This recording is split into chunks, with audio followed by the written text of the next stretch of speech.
escucha atentamente. Baja el volumen de tu mundo exterior, apaga las luces y acompáñame a un lugar donde el sol rara vez se atreve a tocar la tierra. ¿Alguna vez has pensado en lo delgada que es la línea que separa el dolor extremo del placer absoluto? O cómo la devoción religiosa, cuando se empuja más allá de los límites de la cordura humana, puede transformarse en el pecado más oscuro, carnal y seductor? Hoy te voy a contar una historia que la Iglesia ha intentado borrar de sus archivos. Una historia sobre la fe, la carne y el terror. Hablamos del monasterio de Santa Engracia, un lugar olvidado en los picos más traicioneros y helados de los Pirineos. Dicen que los muros de Santa Engracia no están hechos solo de piedra, sino de secretos. Secretos que laten, que respiran, que sudan en la oscuridad de la madrugada. El título de nuestra pesadilla de hoy es Éxtasis en el convento, el pecado oculto de las monjas. Capítulo 1. La llegada al abismo blanco. Era el invierno de 1924 cuando la novicia Alba cruzó las imponentes puertas de hierro forjado del convento. Alba era la imagen misma de la pureza. Sus ojos grandes y asustadizos reflejaban una fe inquebrantable, y su piel, pálida como la porcelana, parecía no haber sido tocada jamás por el pecado del mundo exterior. Había sido enviada a Santa Engracia para encontrar el silencio de Dios. Pero lo que encontró allí fue algo que desafiaba toda divinidad. Desde el primer instante, el ambiente en el convento se sintió denso. No era la paz austera que Alba esperaba. Era una quietud sofocante, cargada de una electricidad extraña. Las monjas de Santa Engracia no caminaban, se deslizaban por los pasillos de mármol como espectros envueltos en gruesos hábitos negros. Pero lo que más perturbó a Alba fueron sus rostros. No había en ellos la demacración del ayuno ni la fatiga de la penitencia. Al contrario, sus mejillas siempre estaban encendidas con un rubor febril. Sus labios, a menudo entreabiertos, parecían húmedos, y en sus ojos brillaba una luz salvaje, casi depredadora, que contradecía sus votos de castidad y sumisión. La Madre Superiora, Sor Inés, era la figura más imponente de todas. Era una mujer de una belleza severa pero embriagadora. Cuando recibió a Alba, sus manos largas y frías tomaron el rostro de la joven novicia con una fuerza que rozaba la caricia prohibida. «Aquí, mi niña», susurró Sor Inés, con una voz que era ronca, como si sus cuerdas vocales estuvieran desgastadas por gritar en la oscuridad. «Aquí no solo rezamos. Aquí sentimos a nuestro Señor. Lo dejamos entrar en nuestra sangre, en nuestra carne. Tienes que estar dispuesta a vaciarte por completo, para ser llenada por su gracia». Alba asintió, temblando, confundida por la intensidad de aquellas palabras que sonaban menos a una bendición y más a una amenaza seductora. No sabía que vaciarse tendría un significado tan literal y tan macabro. Capítulo 2. Susurros en la madrugada. Las primeras semanas fueron un tormento psicológico para Alba. Durante el día, el convento era un modelo de devoción extrema. Los cánticos gregorianos llenaban la capilla, pero las voces de las hermanas tenían una vibración inusual, una resonancia profunda que hacía temblar los vitrales y que, inexplicablemente, provocaba un calor abrasador en el vientre de la joven novicia. Pero era durante la noche cuando la verdadera naturaleza de Santa Engracia despertaba. El claustro sumido en la oscuridad total se convertía en un laberinto de horrores y tentaciones. Alba no podía dormir. En la soledad de su celda, el frío del invierno se filtraba por las grietas, pero su cuerpo sudaba. Y entonces, comenzaba el sonido. No eran rezos. Eran susurros arrastrados, gemidos ahogados que resonaban por los conductos de piedra. Al principio, Alba intentó convencerse de que eran lamentos de penitencia. La autoflagelación era una práctica común, después de todo. Pero una noche, el sonido cambió. Un gemido agudo, largo y vibrante cortó el silencio.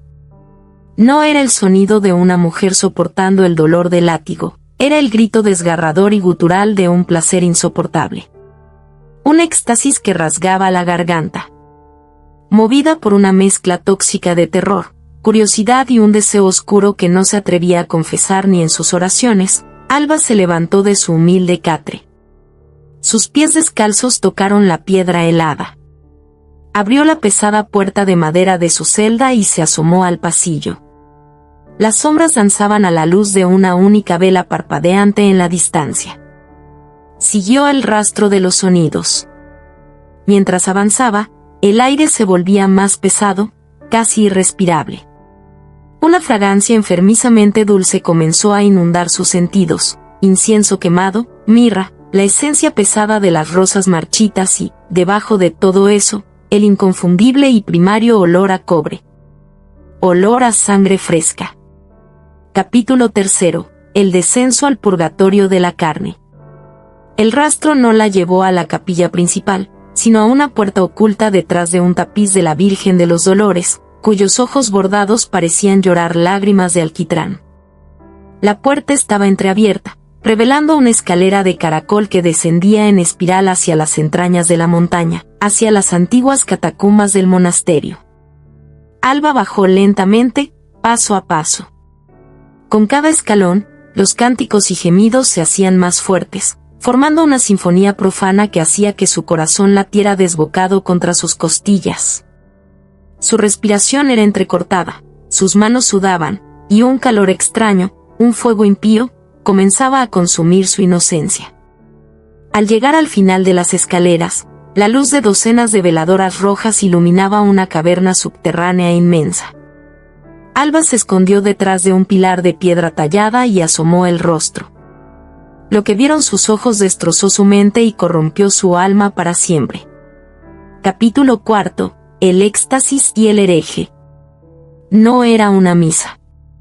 Era un aquelarre de locura y lujuria desenfrenada. En el centro de la catacumba, el altar mayor no sostenía una cruz cristiana. En su lugar, se erguía una estatua de obsidiana negra, una figura grotesca y fascinante que combinaba la belleza de un ángel caído con los atributos de una bestia primordial. Tenía alas de murciélago extendidas y un rostro andrógino, hermoso más allá de la comprensión humana, pero con cuernos retorcidos que se alzaban hacia el techo de piedra. Alrededor de esta entidad blasfema, las monjas de Santa Engracia se retorcían. Sus severos hábitos negros yacían descartados en el suelo húmedo, manchados de barro y fluidos. Las mujeres estaban vestidas solo con finas túnicas de lino blanco, ahora empapadas en sudor, que se adherían a sus cuerpos como una segunda piel, revelando cada curva, cada estremecimiento de sus figuras. Estaban en un estado de trance absoluto. El verdadero éxtasis. Bailaban, se acariciaban entre ellas con una devoción febril, sus manos manchadas con una sustancia oscura que brillaba a la luz de las velas. Alba, paralizada por el horror, se dio cuenta de que no era solo vino sacramental. Era sangre. Las monjas practicaban cortes finos y precisos en sus propios muslos, en sus brazos y en sus cuellos, usando dagas de plata ornamentadas. Pero no había dolor en sus rostros. Solo un deleite maníaco, una euforia que las hacía lanzar la cabeza hacia atrás, exponiendo sus gargantas en un abandono total. Bebían las unas de las otras en un acto de comunión vampírica y sensual, ofreciendo su sufrimiento y su carne a la deidad oscura que presidía la sala. En el centro del torbellino carnal, estaba la Madre Superiora, Sor Inés. Estaba arrodillada frente a la estatua, su túnica rasgada. Su espalda desnuda estaba cubierta de marcas rojas, no de látigos de penitencia, sino de mordiscos y arañazos de pura pasión.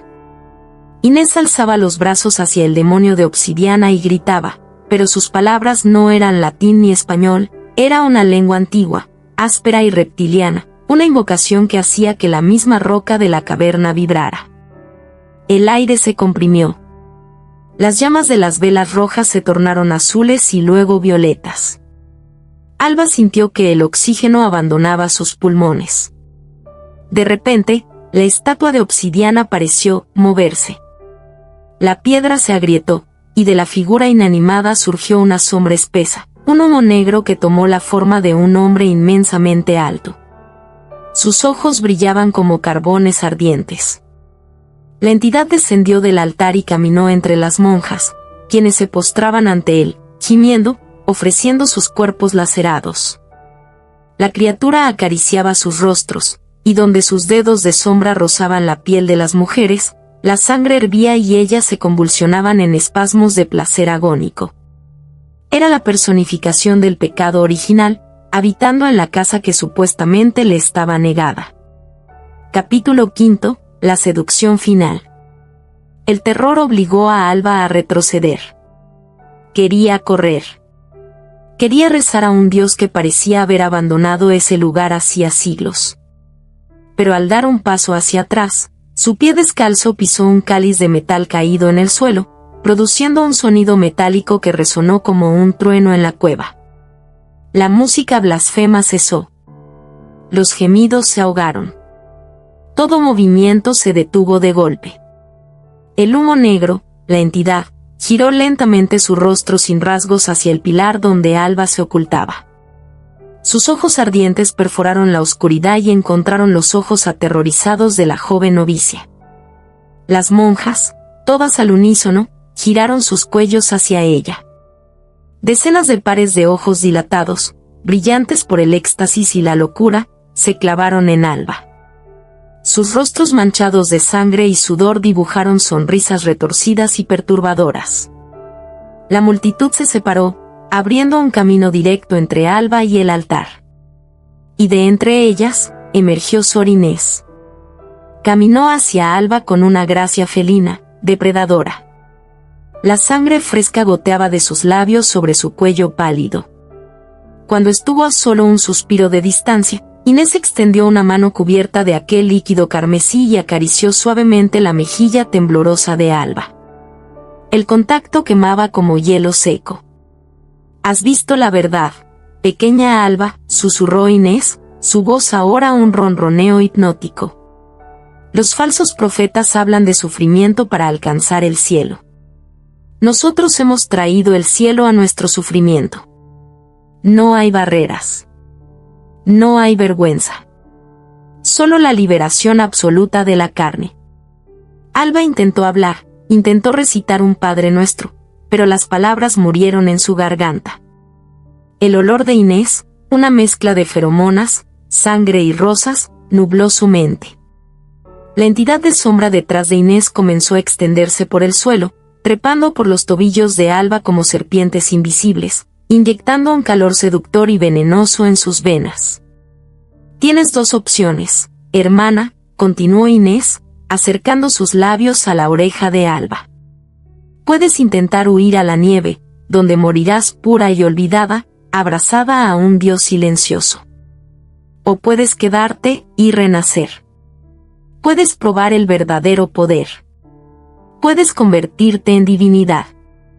Inés levantó una copa de plata, llena de líquido carmesí recolectado de la comunión oscura, y la ofreció a los labios temblorosos de la novicia. El terror en los ojos de Alba comenzó a derretirse, reemplazado lentamente por otra cosa. Una fascinación oscura. Un deseo que había estado reprimido durante toda su vida. La moralidad, la castidad, las oraciones, todo parecía tan frágil, tan insignificante frente al abismo de placer que se abría ante ella. Lentamente, como si estuviera sumida en un sueño hipnótico, las manos pálidas de Alba se levantaron y tomaron la copa. Sus ojos, antes llenos de inocencia asustadiza, se encontraron con los de Inés, y por primera vez, brillaron con esa misma luz salvaje y depredadora. Alba inclinó la copa y bebió. «Amtan nen, tin dmt hiten serrisun, sao latin sika hkphnvng libatettlm. NHCNNTRM sun, CHM by AMNH». Epílogo, el secreto permanece. Dicen que si logras escalar los Pirineos y encontrar las ruinas oscuras del convento de Santa Engracia, no encontrarás cruces ni Biblias.